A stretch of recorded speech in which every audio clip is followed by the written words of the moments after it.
François Boko, en exil depuis 14 ans en France, signe son retour demain au Togo.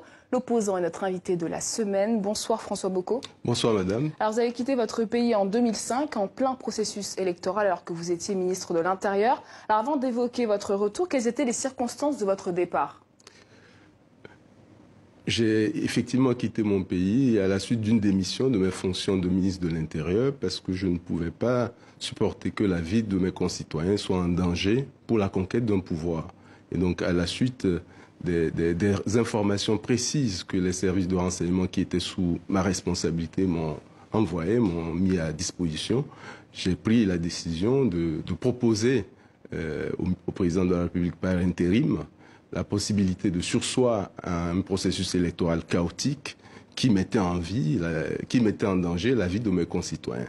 Je n'ai pas été suivi, j'ai été mis en minorité. Face à cela, j'ai tiré les conséquences de cette mise en minorité et j'ai démissionné. Puis après, vous avez été exfiltré par les Américains et les Français. Alors vous rentrez demain après 14 ans d'absence. Comment appréhendez-vous votre retour ? Je suis animé par un sentiment de joie, la joie de retrouver la terre de nos aïeux, comme on dit, mon pays natal, de retrouver les miens. Mais quelques appréhensions tout de même, il ne faut pas le nier. L'appréhension de l'inconnu, la peur de l'inconnu, ça fait quand même 14 ans. Néanmoins, je préfère savourer mon plaisir. Et vous ne courez aucun risque d'emprisonnement ? Le président Faure Gnassingbé vous l'a assuré personnellement que vous ne serez pas emprisonné ? Aucune procédure n'a été enclenchée depuis 2005 contre ma personne. Du reste, j'ai mandaté des avocats, mes conseils, qui sont allés sur place. Alors, selon des médias togolais, une plainte aurait été déposée en 2005 contre vous par l'état-major des armées togolaises pour avoir déserté. Fausse information, vous infirmez ?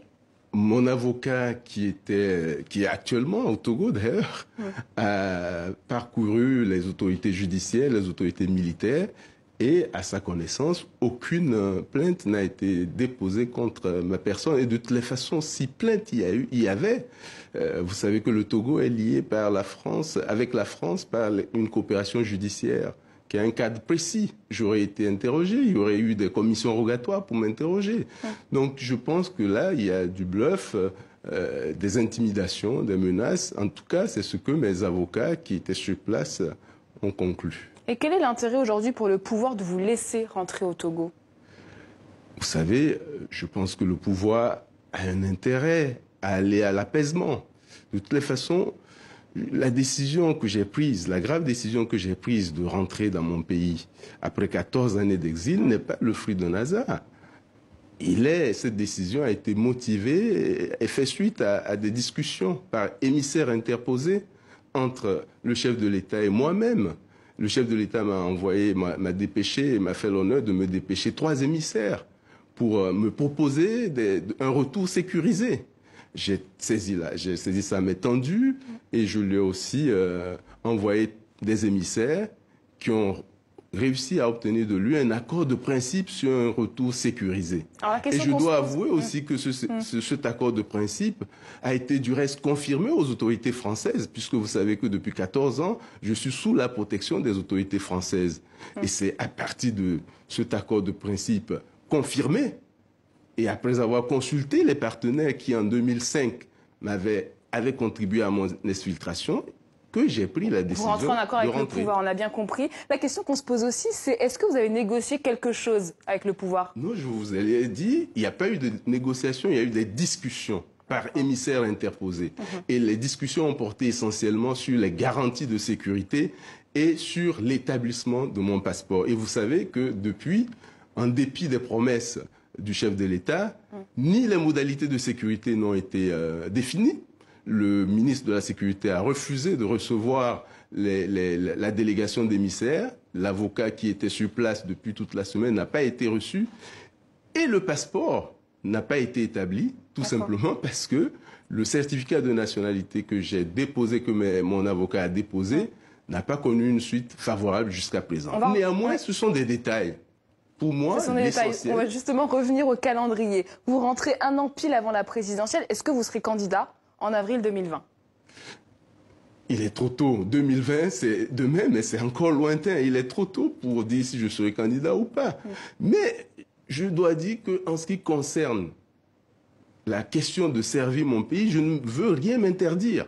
C'est pour cela que je prends des mesures conservatoires en rentrant dans mon pays pour respecter les dispositions constitutionnelles qui prévoient que tout candidat à l'élection présidentielle doit élire domicile 12 mois avant le scrutin. Ceci dit, cela ne veut pas dire que je serai candidat, mais je ne m'interdis rien. Vous préparez. Je ne m'interdis rien. Okay. En tout cas, en ce qui concerne le service de mon pays, je ne veux rien m'interdire, surtout après 14 ans d'exil. Alors, vous rentrez aussi à l'heure où l'opposition se déchire, la coalition C14 prend l'eau, 6 des 14 partis quittent le navire.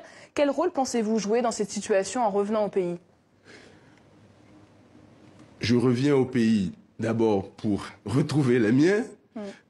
J'ai toujours eu des contacts permanents avec l'opposition. J'ai toujours travaillé en ce qui concerne l'intérêt politique de mon pays. J'ai toujours mis en avant la concertation.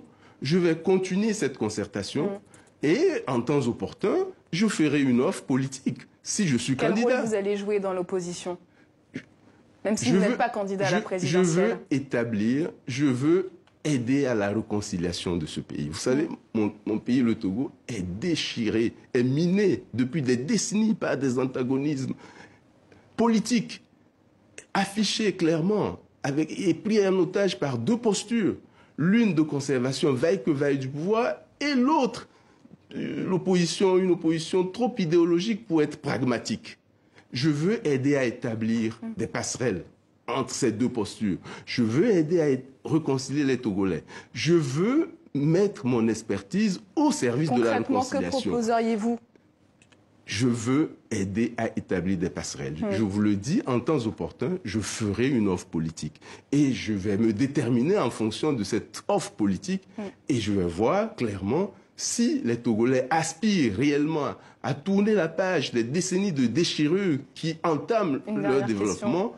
Je vais tirer les conséquences et rassurez-vous, en temps opportun, je ferai une offre politique. Une dernière question, il nous reste quelques secondes. La grande inconnue, c'est la candidature ou non de Faure Gnassingbé en 2020. C'est ce qui inquiète aujourd'hui les Togolais. Qu'est-ce que vous voulez leur dire ce soir à ce sujet? Il appartient à toute la classe politique, y compris le chef de l'État lui-même, de faire preuve de bonne volonté pour apaiser ce pays. Par où passe cette bonne volonté, monsieur? De faire preuve de bonne volonté, quand je dis de faire preuve de bonne volonté, de discuter, d'établir le dialogue. Je suis essentiellement pour le dialogue entre les deux postures. Et ce dialogue, je suis persuadé, s'il est franc et sincère, il va aboutir à un apaisement. Un dialogue sans une candidature en 2020 de Faure Gnassingbé? Vous ne répondez pas à la question. Vous savez, madame, candidature ou pas candidature, l'essentiel de la réussite d'une réconciliation, c'est les garanties d'un scrutin transparent. Travaillons sur la possibilité d'un scrutin transparent. Et faisons les réformes. Et la Cour constitutionnelle tirera les conséquences par rapport à ces réformes. Mais une chose est sûre, c'est que l'apaisement de ce pays passe par la possibilité d'une alternance. Et je m'inscris dans cette possibilité, je m'inscris dans cette alternance qui est apaisante, qui est nécessaire pour réconcilier les Togolais. Merci, on retiendra votre leitmotiv, ce sera le dialogue. Merci beaucoup François Boko d'avoir accepté de répondre à nos questions. C'est moi qui vous